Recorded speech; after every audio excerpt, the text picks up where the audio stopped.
Hello दोस्तों, मेरा नाम है अरम अंसारी और आप देख रहे हैं आपका अपना यूट्यूब चैनल एग्ज़ाम सिटी। आज एक बार फिर मैं आपके साथ हूँ और ये देखिए, आज हम करवाने वाले हैं आपको भारतीय अर्थव्यवस्था। इतने बढ़िया बढ़िया क्वेश्चन लेके आया हूँ दोस्तों मैं आपके लिए। बहुत ही इम्पोर्टेंट क्वेश्चन है ये अर्थव्यवस्था में से, ठीक है ना। और दोस्तों मैं शुरू में हर वीडियो में आपको बताता हूँ कि क्वालिटी में अगर कोई दिक्कत आ रही हो तो 3 डॉट आते हैं वीडियो के ऊपर, उसको क्या करेंगे 360 पे चला लेंगे या 480 पे, तो उसमें क्वालिटी अच्छी दिखेगी। और सेकंड है हमारा ये जो गोला देख रहे होगे आप, इसका क्या है मेरे भाइयों, ये लाइट का फोकस पड़ता है इधर, तो जिस वजह से इस गोले से बहुत डिस्टर्ब हो रही है, मुझे पता है क्लास भी काफ़ी डिस्टर्ब होती है इससे। तो मुझे आप थोड़ा सा टाइम दो, थोड़ा समय दो, मैं इसको ठीक कर दूंगा, ठीक है ना। चलिए तो चलते हैं आज के अपने पहले क्वेश्चन की ओर। और जो भाई नए हैं वो चैनल को सब्सक्राइब कर लें और बेल आइकन को ऑन कर लें, जिससे कि हमारी कोई भी क्लास आएगी तो सबसे पहले आपके पास नोटिफिकेशन आ जाएगा। चलिए फिर आज का पहला क्वेश्चन है, भारत में किस तरह की अर्थव्यवस्था है? किस तरह की है? मिश्रित अर्थव्यवस्था है। कैसी है भारत में? मिश्रित। भारत में मिश्रित अर्थव्यवस्था है। ओके, मिश्रित। अब दूसरा क्वेश्चन है हमारा, मिश्रित अर्थव्यवस्था किसका उल्लेख करती है? किसका? सार्वजनिक और निजी क्षेत्र। सार्वजनिक और निजी क्षेत्र। सार्वजनिक और निजी क्षेत्र दोनों का सह अस्तित्व। निजी क्षेत्र दोनों का सह, दिख रहा है? यहाँ तक दिख रहा है? देख ले, सह अस्तित्व। देखो दिख रहा है इधर तक? देखते हैं, दिख रहा है दोस्तों? दिख रहा है। चलिए अगले क्वेश्चन की ओर बढ़ते हैं। अर्थव्यवस्था में पता है क्या है? अर्थव्यवस्था में क्वेश्चन से बड़े तो यार आंसर ही है ना। तो बोर्ड में आप देख ही रहे हो, छोटा कैमरा है मेरे पास, फ़ोन के कैमरे से काम चला रहा हूँ मैं अभी, ठीक है। तो फिर वो बोर्ड यार पूरा आ नहीं पाता है ना, तो एडजस्ट कर लेंगे प्लीज़। चलिए तीसरा है, बंद अर्थव्यवस्था वह अर्थव्यवस्था है जिसमें, बंद अर्थव्यवस्था वह अर्थव्यवस्था है जिसमें ना तो निर्यात हो और ना ही आयात हो, ठीक है ना। कौन सी है? न तो निर्यात हो न आयात हो। ओके, ठीक है ना, ना तो आयात हो। बंद अर्थव्यवस्था वह अर्थव्यवस्था है जिसमें ना तो निर्यात होता है ना आयात होता है, ठीक है, बंद अर्थव्यवस्था होती है। चलिए, भारत की कुल श्रम शक्ति का लगभग कितना भाग कृषि में लगा हुआ है? कितना लगा हुआ है लगभग कृषि में? ये थोड़ा मिट गया है, यहाँ पे मात्रा है, कितना? 52%। 52%। दिख रहा है इधर? दिख रहा है? देखिए 52% दिख रहा है। चलिए अगला है, छिपी हुई या अदृश्य बेरोजगारी।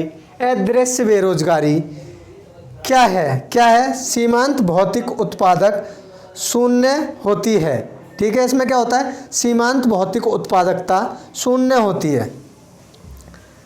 सीमांत भौतिक उत्पादकता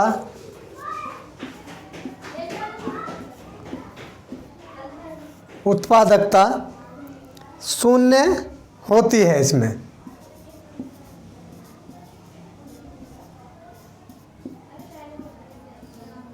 ओके, अगर ना दिखे तो मैं बता ही रहा हूँ आपको। देखिए, छिपी हुई या अदृश्य बेरोजगारी किस प्रकार की होती है? ये क्या होती है या क्या है? ये क्या है? सीमांत भौतिक उत्पादकता शून्य होती है इसमें, ठीक है। चलिए छठा क्वेश्चन है, राष्ट्रीय ग्रामीण विकास संस्थान कहाँ स्थित है। कहाँ है? हैदराबाद में स्थित है। हैदराबाद, इधर लिख देता हूँ ये इधर हैदराबाद में है। आ रहा है समझ में? आ रहा है ना? हैदराबाद में।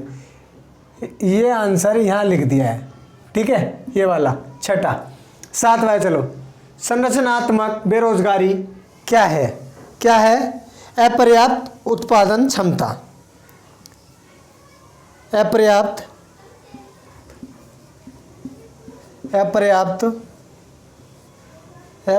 उत्पादन क्षमता।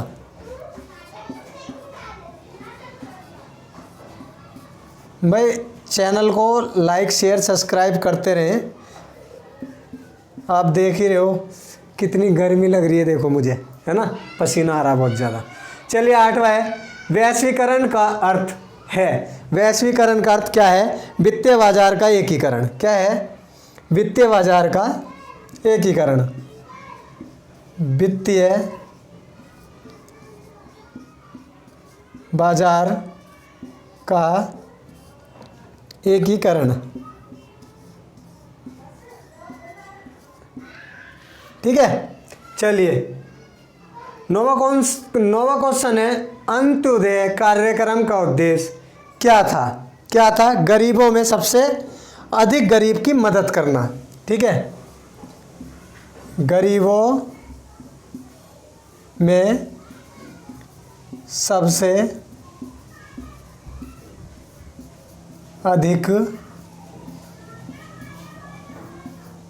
गरीब की मदद करना।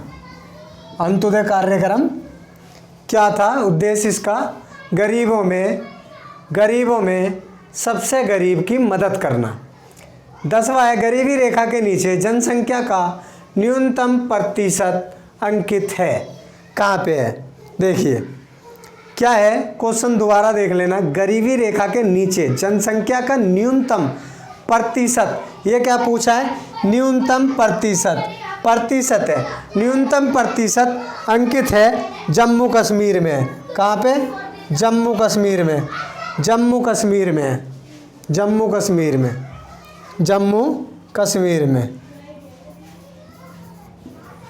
कश्मीर में। ओ बाहर से शोर आ रहा है यार, आप टेंशन मत लेना, इनको भी मैं आगे जाके कुछ ना कुछ करूँगा, है ना, कहीं और शिफ्ट करता हूँ क्लास या कुछ भी, यहाँ पे बहुत शोर शराबा होता है। चलिए 11वां है, किस राज्य को अत्यधिक कुपोषण के कारण भारत का इथोपिया कहा जाता है? किसे? मध्य प्रदेश को कहा जाता है। क्वेश्चन दोबारा पढ़ लेंगे, किस राज्य को अत्यधिक कुपोषण के कारण भारत का इथोपिया कहा जाता है? किसे? मध्य प्रदेश को।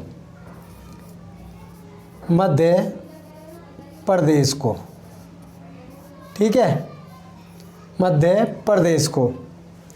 ये पॉइंट जो है ना, ये कुपोषण और ये न्यूनतम प्रतिशत, इन चीज़ों को याद रखना है, नहीं तो कंफ्यूजन हो जाती है फिर इसमें क्वेश्चन में। 12वां है, वर्ल्ड डेवलपमेंट रिपोर्ट किसका वार्षिक प्रकाशन है? वर्ल्ड डेवलपमेंट रिपोर्ट किसका वार्षिक प्रकाशन है? IBRD का। किसका है? IBRD का। ओके, वार्षिक प्रकाशन है IBRD का। मानव विकास सूचकांक किस अर्थशास्त्री की देन है? महबूब अल हक। ठीक है, किसकी देन है? महबूब अल हक। महबूब उल हक। चलिए जल्दी से स्क्रीनशॉट लो, करीब 40-50 क्वेश्चन करवा दूंगा इसके भी। अगला क्वेश्चन है हमारा, मानव विकास सूचकांक में सम्मिलित होता है, क्या सम्मिलित होता है? $, में प्रति व्यक्ति राष्ट्रीय आय, है ना, $, में प्रति व्यक्ति राष्ट्रीय आय। ओके, चलिए अगला क्वेश्चन है, यूएनडीपी की मानव विकास रिपोर्ट में भारत को किस श्रेणी में रखा गया है? किसमें रखा गया है? मध्यम मानव विकास श्रेणी में। मध्यम मानव विकास श्रेणी में। ओके, श्रेणी में दिख रहा है ना यहाँ, श्रेणी में। चलिए बहुत अच्छे दिख रहा है। ये ऊपर वाला क्वेश्चन है, आंसर है ये, है ना। चलिए अभी है शैक्षिक विकास सूचकांक फरवरी 2011 के अनुसार भारत के 4 उच्चतम स्थान वाले राज्य बताइए। देखिए कौन कौन से? केरल, तमिलनाडु, पंजाब, महाराष्ट्र। ठीक है, केरल, तमिलनाडु,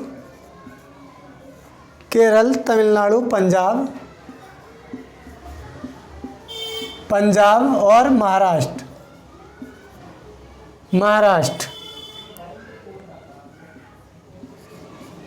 ओके, महाराष्ट्र। दोबारा से क्वेश्चन देख लो एक बार। देखिए शैक्षिक विकास सूचकांक 2011 के अनुसार, शैक्षिक मतलब शिक्षा में 2011 के अनुसार भारत के 4 उच्चतम स्थान वाले राज्य, मतलब सबसे ऊपर जो शिक्षा में है वो कौन है? पहले नंबर पे केरल, फिर है तमिलनाडु, फिर पंजाब है, उसके बाद है महाराष्ट्र। ये चारों लाइन से 4th नंबर पे महाराष्ट्र है, 3 नंबर पे पंजाब, 2 पे तमिलनाडु और पहले पे केरल है। ओके, चलिए बंद अर्थव्यवस्था से आप क्या समझते हैं? आयात निर्यात बंद हो। ठीक है, आयात निर्यात बंद हो, यही समझते हैं, बंद हो। बंद अर्थव्यवस्था से आप क्या समझते हैं? आयात निर्यात बंद हो। चलिए 18वां, भारत में प्रचंड बेरोजगारी सामान्यतः दिखाई देती है। कहाँ दिखाई देती है? कृषि क्षेत्र में।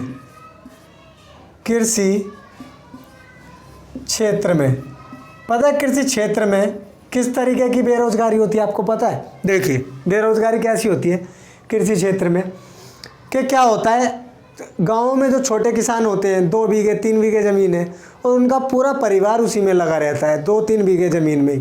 तो वो क्या होता है? परछन बेरोजगारी, मतलब छुपी बेरोजगारी होती है। 2-3 बीघे में 4 लोग 5 लोग लगे हुए हैं, और अगर वही 5 लोग अगर 600 या 700 रुपये रोज़ के हिसाब से कमाएंगे तो कितने होते हैं? 3500 रुपये रोज़ हो गए, लेकिन वो खेती में इतना नहीं कमा पाते। ठीक है, इसलिए इसे परछन बेरोजगारी कहा जाता है। ठीक है, चलिए भारत के किस राज्य में गरीबों का प्रतिशत सबसे अधिक है? गरीबों का प्रतिशत पूछा है इसमें। गरीबों का प्रतिशत किस राज्य में, भारत के किस राज्य में गरीबों का प्रतिशत सबसे अलग है, वो सबसे अधिक है? कहाँ पे? उड़ीसा में। ओके, उड़ीसा में।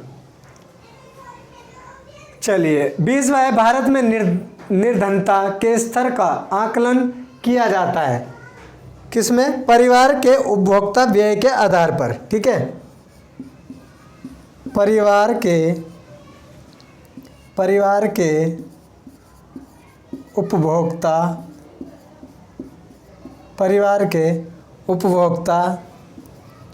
व्यय के आधार पर। ठीक है, चलिए अगला क्वेश्चन 21वां है, कौन सा असमानता घटाने का उपाय नहीं है? कौन सा नहीं है? अर्थव्यवस्था का उदारीकरण।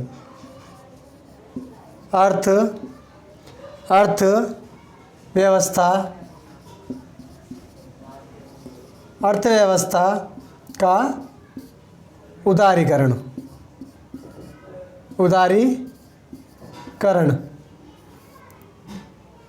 चलिए अगला देखिए, वह सत्य होगा कि भारत को परिभाषित किया जाए। क्या सत्य होगा?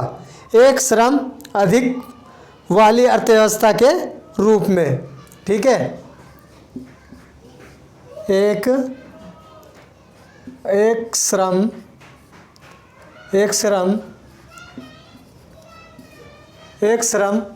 अधिकता। ठीक है, आया समझ में। वह सत्य होगा कि भारत को परिभाषित किया जाए एक श्रम अधिक्य वाली अर्थव्यवस्था के रूप में। 23वां है, अल्प विकसित देशों में गरीबों का मुख्य कारण है। क्या है मुख्य कारण? अल्प विकसित देशों में गरीबी का मुख्य कारण है। क्या है? कौन सा? देखिए, अल्प विकसित देशों में गरीबी का मुख्य कारण है आय में असमानता। क्या है? आय में असमानता। चलिए नेक्स्ट क्वेश्चन क्या है? नेक्स्ट क्वेश्चन है हमारा, हरित सूचकांक किसके द्वारा विकसित किया गया? किसके द्वारा? संयुक्त राष्ट्र पर्यावरण कार्यक्रम के द्वारा। संयुक्त राष्ट्र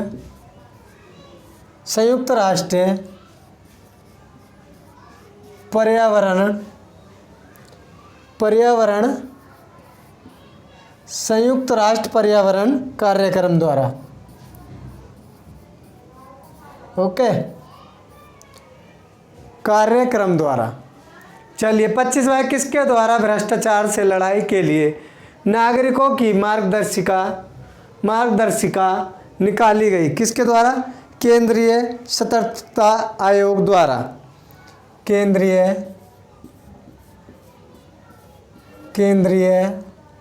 सतर्कता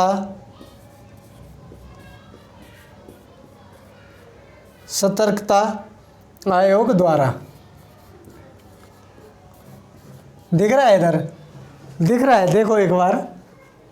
हाँ ठीक है। चलिए लास्ट है, कौन सा मानव विकास सूचकांक में शामिल नहीं है? सामाजिक असमानता। सामाजिक असमानता।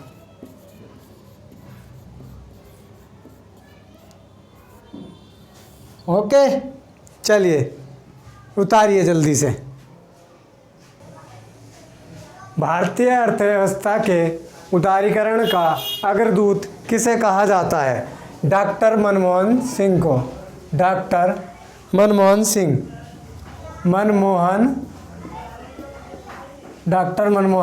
सिंह।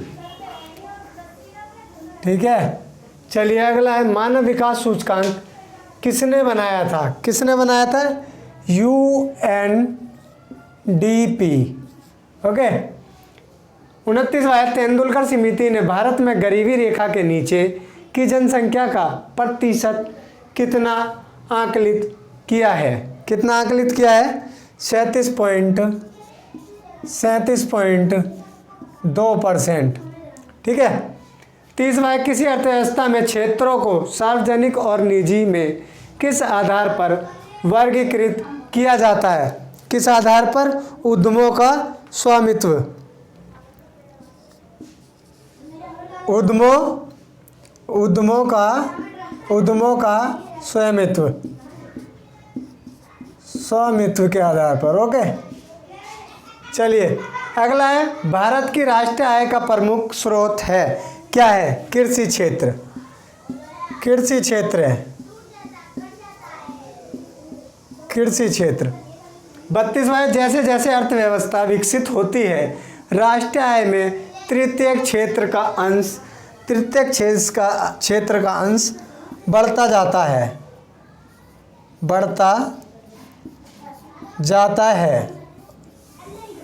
जाता है। ठीक है। चलिए फिर 33वां, देश में राष्ट्रीय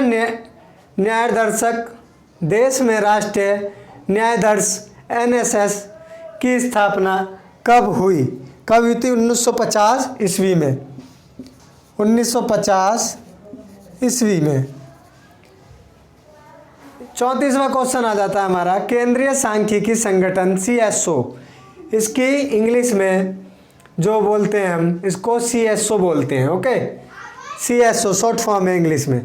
की स्थापना कब हुई थी? 1956 ईस्वी में। 1956 ईस्वी में। राष्ट्रीय आय है, राष्ट्रीय आय क्या है? उत्पादन लागत पर, उत्पादन लागत, उत्पादन लागत पर निवल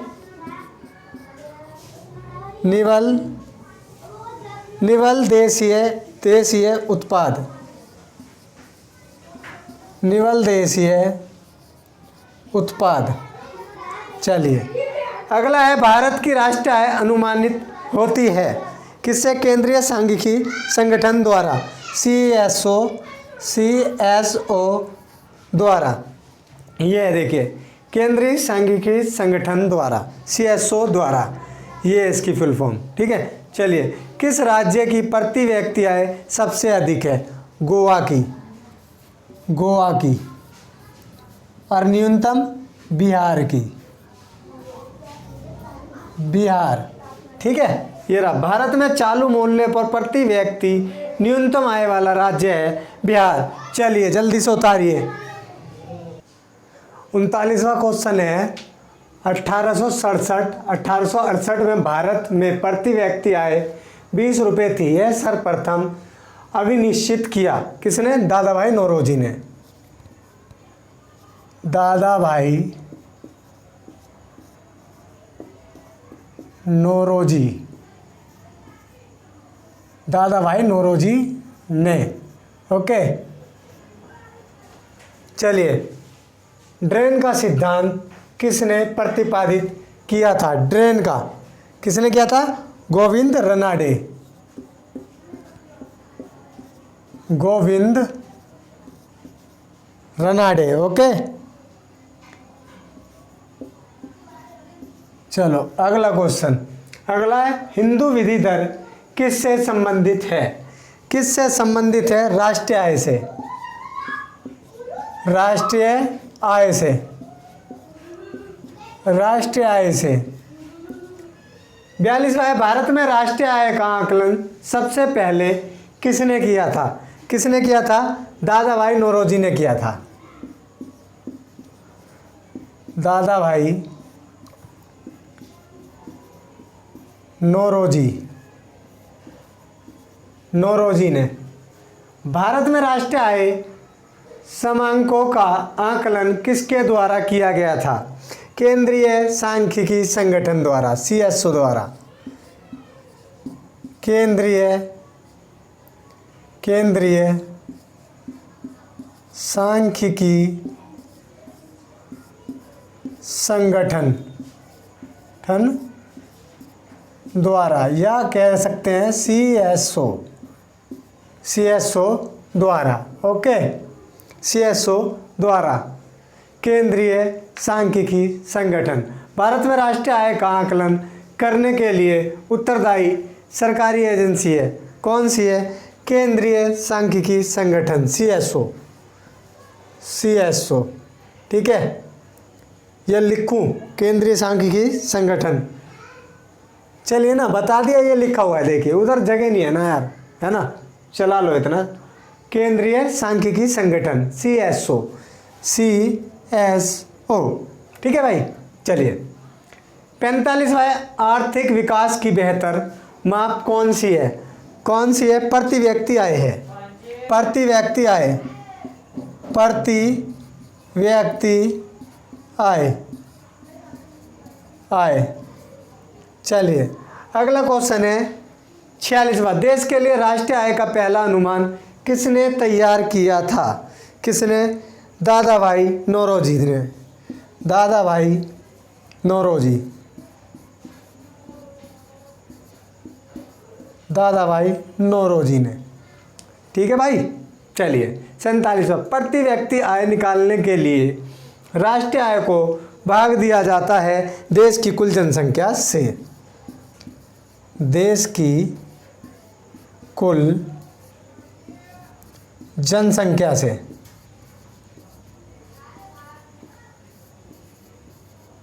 चलिए लास्ट क्वेश्चन है, भारत की राष्ट्रीय आय के बारे में सही कथन है। संयुक्त रूप से कृषि और उद्योग की अपेक्षा सेवाओं का प्रतिशत हिस्सा अधिक है। ओके, आज के कुछ ये महत्वपूर्ण क्वेश्चन थे भारतीय अर्थव्यवस्था के, जो एसएससी जीडी में से इसमें कई बार आ जाता है। देखिए कौन कौन से आ जाएंगे। देखिए एक तो ये प्रति व्यक्ति आय निकालने की राष्ट्रीय आय से राष्ट्रीय आय को भाग दिया जाता है। ये मोस्ट इम्पोर्टेंट क्वेश्चन है, मोस्ट इम्पोर्टेंट, मैंने खुद फेस किए हैं ये एग्जाम में क्वेश्चन। ठीक है, आर्थिक विकास की बेहतरी माप कौन सी है, ये भी इम्पोर्टेंट क्वेश्चन है। ठीक है, एक ये पहला, ये 39वां, ये सब क्या है, ये सब मैंने परीक्षा में फेस करे हैं, ज़्यादातर सारे ही हैं, इसलिए मैंने ये सारे ही इसमें रखे हैं। तो आई होप आप सभी समझ गए होंगे और सपोर्ट करते रहे अपने भाई को, अरम अंसारी को। आपका अपना चैनल है एग्ज़ाम सिटी, दोस्तों से भी सब्सक्राइब करवाएं इसको, खुद भी सब्सक्राइब करें। ठीक है, लाइक शेयर कमेंट कर दें। चलिए फिर इतना ही रखते हैं, मिलते हैं शाम की क्लास में 6 बजे रीजनिंग में। जय हिंद, जय भारत।